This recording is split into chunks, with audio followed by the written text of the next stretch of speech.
Hello my future doctors, welcome to Pradis Institute of Education. This is your Nitin Tiwari sir और आज हम लेकर के आए हैं यूनिट्स एंड डायमेंशन का एक और लेक्चर आप लोगों के लिए।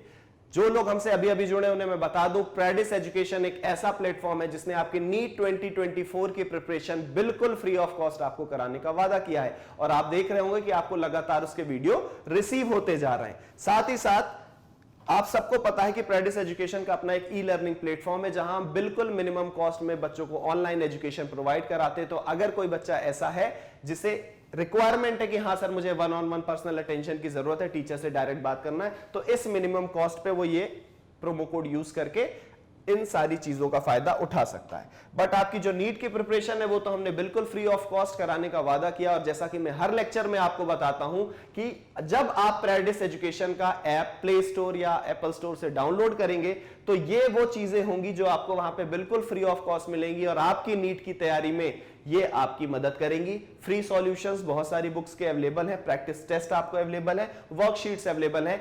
यूट्यूब पे वीडियो देखने के बाद आपको वहां पे जाना है, डेली प्रैक्टिस प्रॉब्लम सॉल्व करनी है, जिससे आपको यह पता चलेगा कि आपकी तैयारी कहां पे स्टैंड कर रही है। ठीक है, तो अब बिना टाइम वेस्ट करे हुए हम आगे की तरफ बढ़ते हैं और बात करते हैं आज के लेक्चर फ्लो की कि आज की क्लास में हम करने क्या वाले हैं। आप सबको पता है कि यूनिट्स एंड डायमेंशन का ये हमारा चैप्टर चल रहा है, यूनिट्स एंड मेजरमेंट वाला, और इसमें हमने क्या किया हुआ है, हमने स्टार्टिंग करी थी अपनी फिजिकल क्वांटिटी से। ओके, फिजिकल क्वांटिटी का जब हमने पढ़ाई करी थी तो उसमें हमने दो चीजें सीखी थी, एक सीखा था फंडामेंटल क्वांटिटी, दूसरा हमने सीखा था डिराइव्ड क्वांटिटी। ओके, देन उनके कन्वर्जन अपन ने आपस में देख लिए थे। उसके बाद हमने स्टडी करी यूनिट्स की, यूनिट क्या होती है, देन सिस्टम ऑफ यूनिट पढ़े हमने, उनके कन्वर्जन पढ़े, देन प्रीवियस लास्ट दो लेक्चर से हम क्या सीख रहे थे, डायमेंशनल फॉर्मूले के बारे में। उन यूनिट का डायमेंशनल एनालिसिस हमने करना चालू किया कि किसका कैसा इन्वॉल्वमेंट है। ओके, और देन वहां पे हमने अलग अलग चीजों के डायमेंशनल फॉर्मूले निकाले और लास्ट क्लास में हमने नीट लेवल के क्वेश्चन सॉल्व करके देखे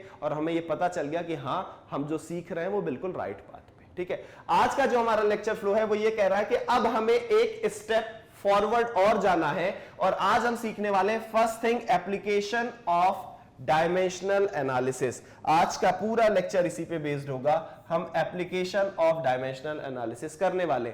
अब ये जो डायमेंशनल एनालिसिस के एप्लीकेशन है वो 3 टाइप से है और वो हम 1 बाय 1 करके सीखेंगे। First, checking the dimensional consistency of equation, ये चेक करना कि कोई भी इक्वेशन डायमेंशनली कंसिस्टेंट है कि नहीं।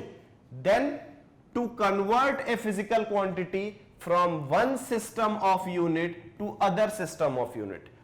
डायमेंशनल एनालिसिस की हेल्प से ही हम कन्वर्ट करेंगे एक सिस्टम ऑफ यूनिट को दूसरे सिस्टम ऑफ यूनिट से और उससे रिलेटेड कुछ न्यूमेरिकल्स भी सॉल्व करेंगे। Then third, deducing relation between the physical quantity, और देन हम रिड्यूस करेंगे फिजिकल क्वांटिटी के बीच के रिलेशन को। और हर टाइप में मैं आपको कुछ न्यूमेरिकल क्वेश्चन भी कराऊंगा। ठीक है, तो चलो स्टार्ट करते हैं। सबसे पहला एप्लीकेशन ऑफ डायमेंशनल एनालिसिस है checking the dimensional consistency of the equation. इसको प्रिंसिपल ऑफ होमोजेनिटी भी बोलते हैं। प्रिंसिपल ऑफ होमोजेनिटी ये बोलता है कि अगर हमारे पास कोई भी इक्वेशन गिवन है, कोई भी इक्वेशन गिवन है, तो उसके LHS और RHS में जितने भी टर्म्स हैं उनका डायमेंशंस आपस में इक्वल होंगे, उनके डायमेंशंस आपस में इक्वल होंगे। फॉर एग्जांपल हमें इक्वेशन पता है S equals to UT plus half AT square, ये इक्वेशन मेरे को लगता है सबको याद होगा। अब इसमें टर्म्स कौन कौन सी, इक्वेशन के टर्म्स हमें 6th क्लास से सिखाए जा रहे हैं। एक इसका टर्म है ये S, एक इसका टर्म है ये UT और एक इसका टर्म है ये हाफ AT स्क्वायर। तो प्रिंसिपल ऑफ होमोजेनिटी ये आया भी हुआ है नीट में कि प्रिंसिपल ऑफ होमोजेनिटी क्या है। ठीक है ना, तो प्रिंसिपल ऑफ होमोजेनिटी क्या बोलता है, checking the dimensional consistency of equation के बारे में बताता है प्रिंसिपल ऑफ होमोजेनिटी। ओके, और वो ये कहता है कि किसी भी इक्वेशन के जितने भी टर्म्स होते हैं वो सारे कैसे होते हैं, उनके सबकी डायमेंशंस क्या होती हैं, इक्वल होती हैं। अब नोट्स बनाने के बारे में बात कर लेते हैं। This is called the principal of homogeneity. Every physical equation should be dimensionally balanced।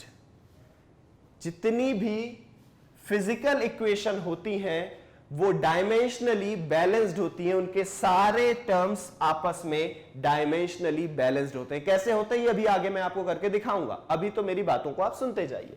और ये प्रिंसिपल ऑफ होमोजेनिटी क्या बोलता है? This principle states that the dimension of each term, जो मैंने अभी आपको बताया, on both side of an equation must be same.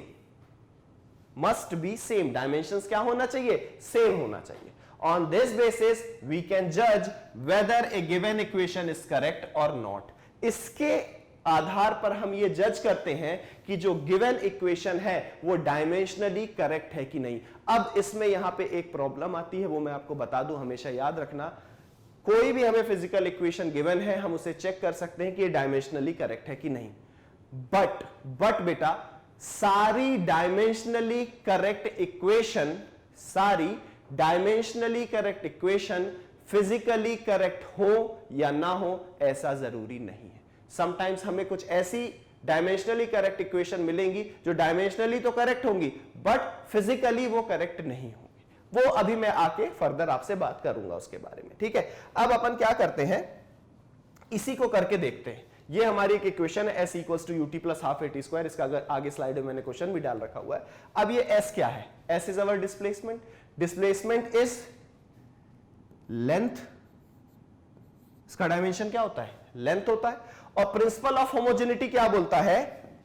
Principal of homogeneity हमें यह बोलता है कि इस s का डायमेंशनल एनालिसिस, इस ut का डायमेंशनल एनालिसिस और इस हाफ एटी स्क्वायर का डायमेंशनल एनालिसिस, ये सारे आपस में क्या होंगे? इक्वल होंगे, अगर ये एक फिजिकली करेक्ट इक्वेशन है तो।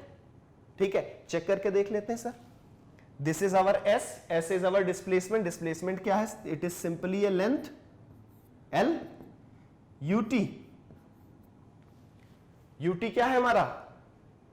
Velocity into time. Velocity into time क्या होता है? एक्सेलरेशन होता है। अरे जल्दी बताओ। यह है वेलोसिटी इनटू टाइम। वेलोसिटी क्या होती है हमारी? Displacement per unit time, means L T minus 1, और टाइम के लिए एक टी और ले लिया, like this. Than half acceleration. Acceleration means L T minus 2, half का तो कोई मतलब ही नहीं है, और एक टी माइनस 2 और मिल गया। अब यहां पे आप देखो, दिस इज एल, यहां पे t minus 1 t plus 1 cancel हो जाएगा, सिर्फ एक l बचेगा। यहां पे 1/2 का कोई मतलब ही नहीं है, एक l बचेगा, t माइनस 2 और t प्लस 2 है, ये दोनों आपस में क्या हो जाएंगे? कैंसिल हो जाएंगे। इट मींस कि हम यहां पे देख रहे हैं कि ये इक्वेशन कैसी है? डायमेंशनली करेक्ट है। ये इक्वेशन कैसी है? डायमेंशनली करेक्ट है। अब जो मैंने आपको बताया था कि सारी डायमेंशनली करेक्ट इक्वेशंस, सारी dimensionally correct equation physically correct हो ऐसा जरूरी नहीं है। कैसे जरूरी नहीं है? फॉर एग्जांपल इसी इक्वेशन को, जो इक्वेशन आपको दिख रही है s equals to UT plus half AT square, ये इक्वेशन प्रूव्ड है, हमने पढ़ी हुई है, बिल्कुल सही है। अगर मैं इसको ऐसा लिख दूं s equals to UT plus 1/3 AT square, अब भी अगर मैं चेक करूं तो ये s for displacement, displacement is for l, ut velocity into time, velocity is lt minus 1 and t is t। 1/3 तो 1/3 कोई वैल्यू ही नहीं रहेगी। एक्सेलरेशन मींस lt माइनस 2 और t स्क्वायर मतलब t to the power 2। Again ये l ही हो जाएगा, ये t minus 1 t plus 1 cancel, l बचेगा, और यहां पे t minus 2 t plus 2 cancel, यहां पे भी l बचेगा। यहां पे बच्चा आप देख रहे होगे ये दोनों ही इक्वेशंस डायमेंशनली बिल्कुल करेक्ट है। ये दोनों ही इक्वेशंस डायमेंशनली बिल्कुल करेक्ट है, बट जब हम चेक करने जाएं कि क्या ये फिजिकली भी करेक्ट है तो बिल्कुल नहीं, ये फिजिकली करेक्ट नहीं है। s equals to UT plus 1/3 AT square नहीं होता है, s equals to UT plus half AT square. तो इसीलिए यहां पे लिखा हुआ है but a dimensionally correct equation may or may not be physically correct. ऐसा जरूरी नहीं कि जो डायमेंशनली करेक्ट इक्वेशन है वो फिजिकली करेक्ट हो। क्लियर? ये बात आपको हमेशा ध्यान रखनी है। अब चलो वन बाय वन करके अपन क्या करते हैं, न्यूमेरिकल सॉल्व करते हैं। So here first question wants to say show that the expression of the time period t of a simple pendulum of a length L given by t equals to 2 pi under root L by G is dimensionally correct। Dimensionally correct होने के लिए कैसे equation को check करते हैं? हमें पता है कि लेफ्ट हैंड साइड का जो डायमेंशनल एनालिसिस है वो राइट हैंड साइड के सभी टर्म्स के डायमेंशनल एनालिसिस के क्या होगा, इक्वल होगा। ऐसा दिस इज टाइम, टाइम तो टी ही रहने वाला है, 2 पाई का कोई मतलब ही नहीं है हमारे पास, ठीक है। 2 पाई को हम क्या करेंगे, हमने रखा L बाई जी, लेंथ क्या है हमारी, L है, G क्या है हमारा, G ग्रेविटी एक्सेलरेशन है, एक्सेलरेशन हमारा क्या होता है, जल्दी से बताओ, LT माइनस 2 होता है। अरे होता है कि नहीं होता भाई, ये क्या होता है, ये होता है LT minus 2।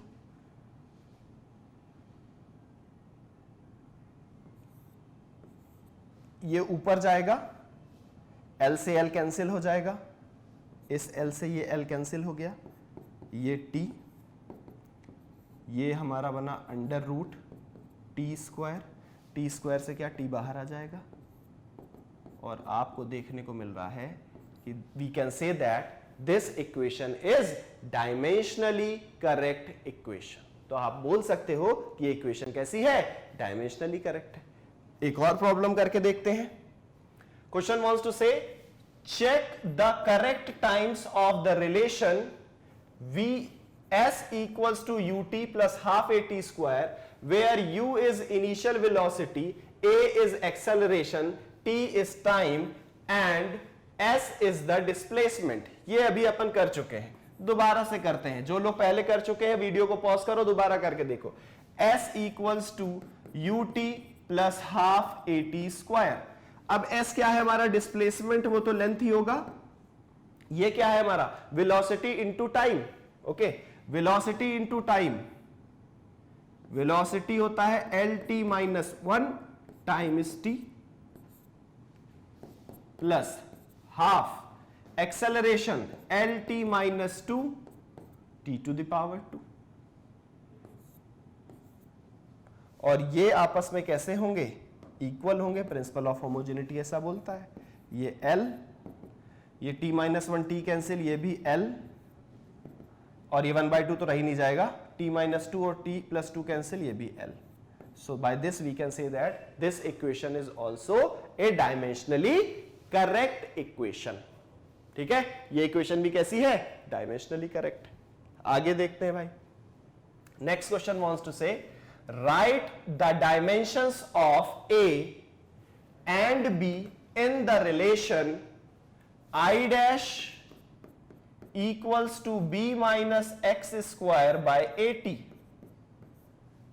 where I dash is power, x is distance and t is time। मतलब अगर I dash पावर है तो इसको मैं P लिख दूं, कोई मुझे डांटेगा तो नहीं? बिल्कुल नहीं सर, आपको कैसे डांटेंगे, जैसा माने वैसा लिख लीजिए। ऐसा हम इसको लिख सकते हैं, ओके।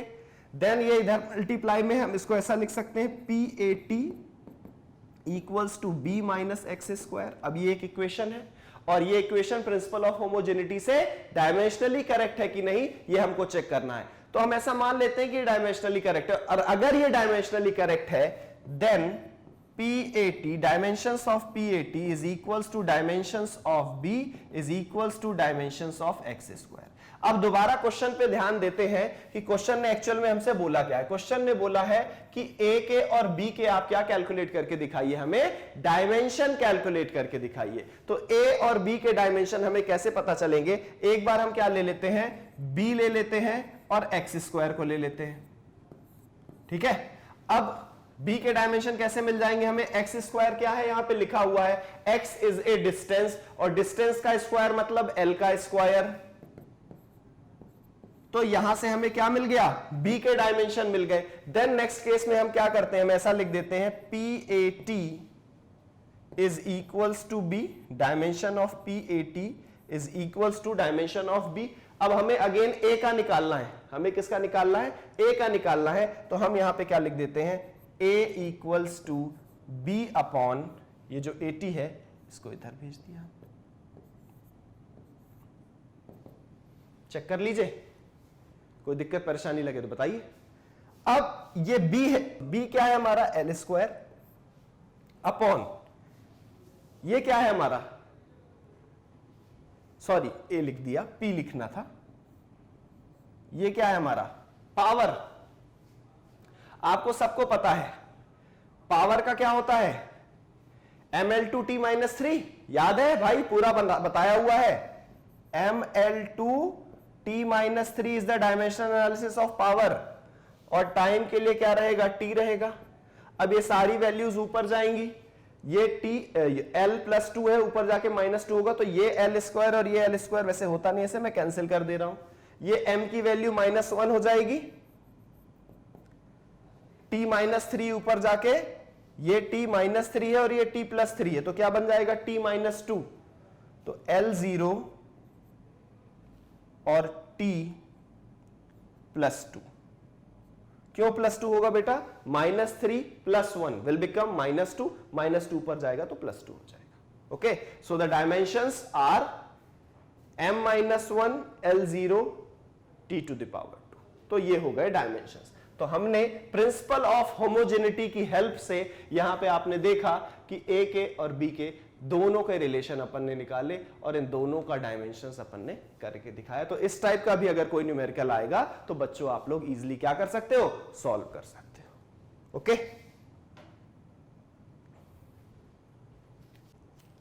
ओके, तो अब बात करते हैं अपने सेकंड वाले पे। सेकंड क्या बोलता है, second application, to convert a physical quantity from one system of unit to the other system of unit। अरे सर अब ये कैसे करेंगे, देखो जब अपन ने ये स्टार्ट किया था तब मैंने आपको बताया था कि जो न्यूमेरिक वैल्यू होती है, the product of the numerical value and it's corresponding unit is constant. क्या बताया था मैंने, the product of numerical value and its unit is always a constant value.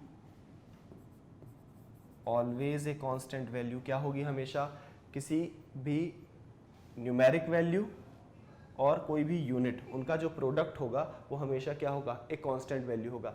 जैसे कि आपको याद होगा कि 1 मीटर इक्वल्स टू अपन 100 सेंटीमीटर लिख देते हैं, इसका मतलब ये न्यूमेरिकल वैल्यू है। दिस इज अवर n1, ये यूनिट है, u1 इज इक्वल्स टू ये क्या है n2, दूसरी न्यूमेरिकल वैल्यू, और ये क्या है u2। इट मीन्स कि यहीं से मैंने आपको सिखाया था that n1 u1 is equals to n2 u2 होगा। सिखाई थी ये बात मैंने कि नहीं सिखाई थी, अगर नहीं सिखाई थी तो जाके दोबारा लेक्चर में पीछे देखो, मैंने बताई थी ये बात, ठीक है, कि n1 u1 हमेशा n2 u2 ये आपस में क्या होंगे, इक्वल होंगे। अब सपोज ऐसा एज्यूम कर लो कि dimension of physical quantity a है मास के लिए, b है लेंथ के लिए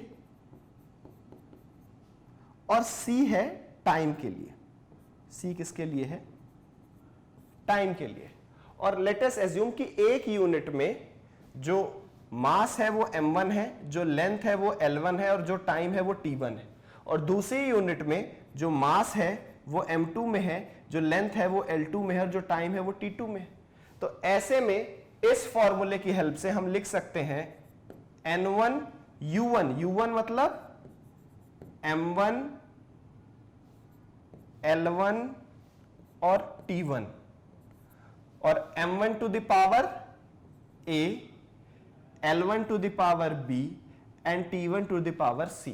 क्यों, क्योंकि डायमेंशंस क्या है, suppose the dimensions of the physical quantity, dimensions क्या होती है, वो जो पावर्स लगी होती है वही तो डायमेंशन होती है, ठीक है ना। तो अगर पावर क्या है A, B और C है तो N1 into M1 to the power A, L1 to the power B, T1 to the power C is always equals to N2 M2 to the power A, L2 to the power B and T2 to the power C। ये हमेशा याद रखना, ये इस तरीके से होगा। कहां से आ रहा है, यहां से आ रहा है। N1 U1 equals to N2 U2। U1 क्या है हमारा, M1 L1 T1 है, और U2 हमारा क्या है, M2 L2 T2 है। मतलब अगर एक यूनिट में मास m1, लेंथ l1 और टाइम t1 हो और दूसरी यूनिट में मास m2, लेंथ l2 और टाइम t2 हो, और अगर उनके डायमेंशंस मास का a, लेंथ का b और टाइम का c हो, तो ये फुल प्रूफ होगा। ओके, तो ये चीज आपको ध्यान रखनी है। और अगर ये चीज आपको ध्यान है तो आप किसी की भी, अगर आपको n2 कैलकुलेट करना है, मतलब दूसरे की न्यूमेरिक वैल्यू कैलकुलेट करना है, आप कर सकते हो। दूसरे की न्यूमेरिक वैल्यू दी हुई है, पहले की न्यूमेरिक वैल्यू कैलकुलेट करना है, तो आप कर सकते हो। सेम फॉर्मूले को कन्वर्ट करके मैंने ऐसा लिखा हुआ है that n2 is equals to n1 u1 upon u2। This is u1 और ये u2 यहां अपॉन में आ जाएगा, ठीक है। और सेम इसी को अपन इस तरीके से लिखते हैं, like this, that n1 equals to m1 upon m2 to the power a, l1 upon l2 to the power b and t1 upon t2 to the power c। और देन फिर इनके अपन क्या करते हैं, कंपैरिजन कर लेते हैं। और किस तरह से कंपैरिजन करते हैं, आओ क्वेश्चन की मदद से सीखते हैं, क्योंकि बिना क्वेश्चन के तो हमें को समझ में नहीं आता। So here is our question and question wants to say find the value of 100 joule, find the value of 100 joule on a system which has 20 centimeter, 250 gram and half minute as fundamental unit of length, mass and time। किसकी value निकालना है, find the value of 100 joule on a system which has 20 centimeter, 250 gram and the half minute as fundamental unit of length, mass and time। ये आपको calculate करके दिखाना है। कर पाएंगे क्या, देखिए बनेगा आपसे, नहीं बनेगा तो मैं कर रहा हूं।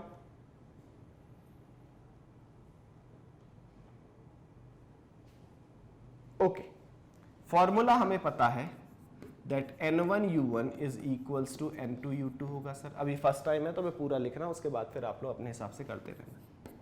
u1 क्या है हमारा, m1 to the power a, l1 to the power b, t1 to the power c, n2। u2 क्या है हमारा, u2 is m2 to the power a, l2 to the power b, t2 to the power c। ऐसा अब हमने बोला कि that n2 की value हमें कैलकुलेट करनी, क्योंकि n1 हमें दिया हुआ है, ठीक है। n2 क्या हो जाएगा हमारा, n1 u1 अपॉन u2, ये इस फॉर्मूले से। अब n2 की वैल्यू कैलकुलेट करने के लिए n1 रखना, u1 क्या है हमारा, u1 ये है, u1 मतलब m1 to the power a, l1 to the power b, t1 to the power c whole upon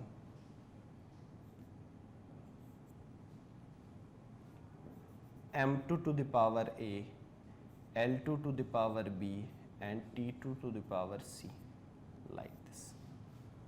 इसी चीज को अपन क्या लिख सकते हैं बच्चा, अपन लिख सकते हैं इसको n2 equals to n1 m1 upon m2 to the power a, l1 upon l2 to the power b and t1 upon t2 to the power c।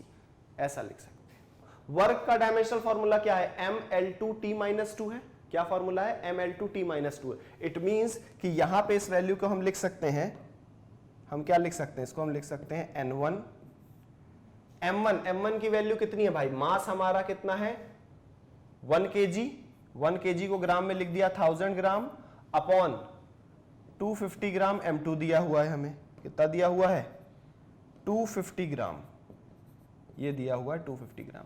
और a की वैल्यू कितनी है 1, l1 लेंथ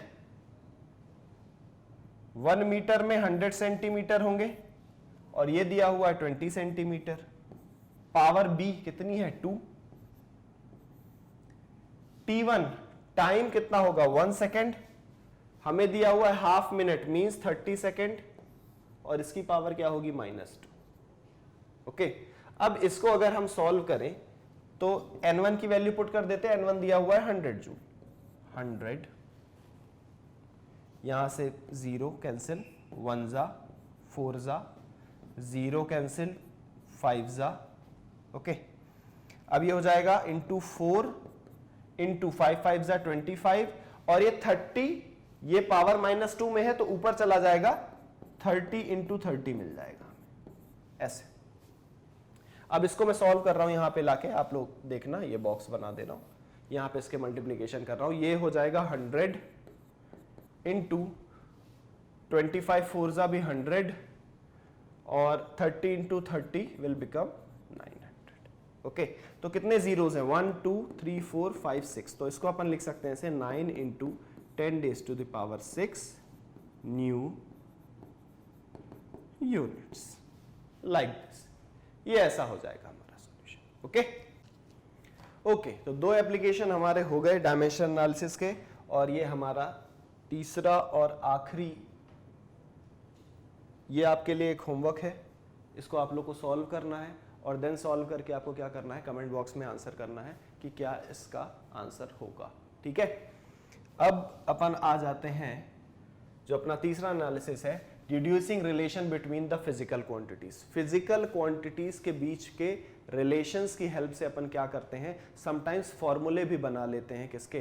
फिजिकल क्वांटिटी के। हमें relations दिए होते हैं और हम फॉर्मूले बना लेते हैं। कैसे करते हैं ये काम, इसको भी अपन देखते हैं। जैसा कि एक क्वेश्चन है हमारे पास, लिखा हुआ है the frequency F of A stretched string depends upon the tension F, dimension of force, length L of the string and the mass per unit length mu of the string.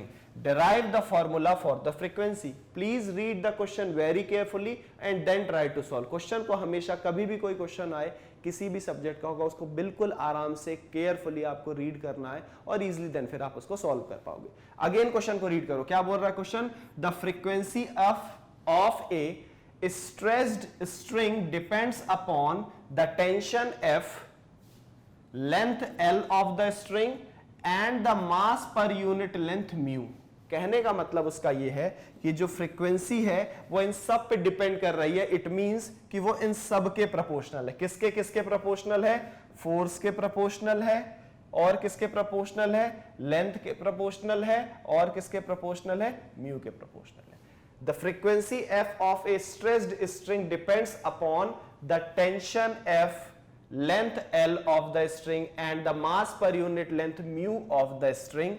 Derive the formula for the frequency। मतलब कि ये क्या है, इन तीनों पे क्या कर रहा है बेटा? डिपेंड कर रहा है। इसको अपन लिख सकते हैं F is proportional to F to the power A, L to the power B और mu to the power C, क्योंकि इन क्वांटिटीज पे वो डिपेंड कर रहा है। ठीक है, यहां तक सबको कोई दिक्कत परेशानी नहीं। अब जब ये हम साइन ऑफ प्रोपोर्शनैलिटी हटाते हैं तो एक इक्वल्स टू का साइन आता है और देन एक कांस्टेंट आता है, हमने लिख दिया उसको कांस्टेंट के। F to the power A, L to the power B, mu to the power C. यहां तक देख लो, किसी कोई दिक्कत परेशानी लगे तो बताओ। अब ये क्या है बेटा? This is frequency. ये क्या है? फ्रीक्वेंसी। फ्रीक्वेंसी में सिर्फ क्या होगी? इस फ्रीक्वेंसी के पास लेंथ होगा, ना तो उसके पास डायमेंशन में टाइम, सॉरी, सिर्फ फ्रीक्वेंसी के पास क्या होगा? टाइम होगा। ना तो उस बेचारे के पास लेंथ होगी, ना ही मास होगा। तो ये फ्रीक्वेंसी का डायमेंशनल फॉर्मूला है m0 l0 t-1। 1/t होती है फ्रीक्वेंसी, सबको पता है ये फॉर्मूला। 1/t होती है अपनी फ्रीक्वेंसी। नहीं पता मैं बता देना, फ्रीक्वेंसी 1/t होती है। ओके, तो ये क्या हो गया? t-1 हो गया हमारा। अब यहां बात करते हैं फोर्स की। फोर्स का डायमेंशनल फॉर्मूला जल्दी से मुझे बताओ क्या होगा? mlt-2 होता है सर। क्या होता है? mlt-2, mlt-2 to the power a, then length तो l ही है, पावर b, देन नेक्स्ट आ जाता है हमारा म्यू। म्यू के बारे में क्या बोला गया है? मास पर यूनिट लेंथ।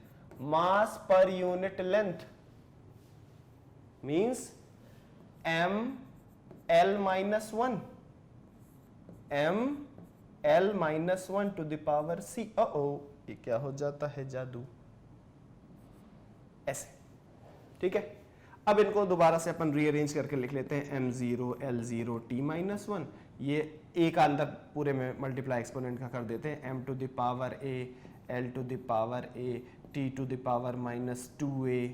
ठीक है, यहाँ l to the power b, यहां m to the power c l to the power minus c, like this, ऐसे ये कर लिया।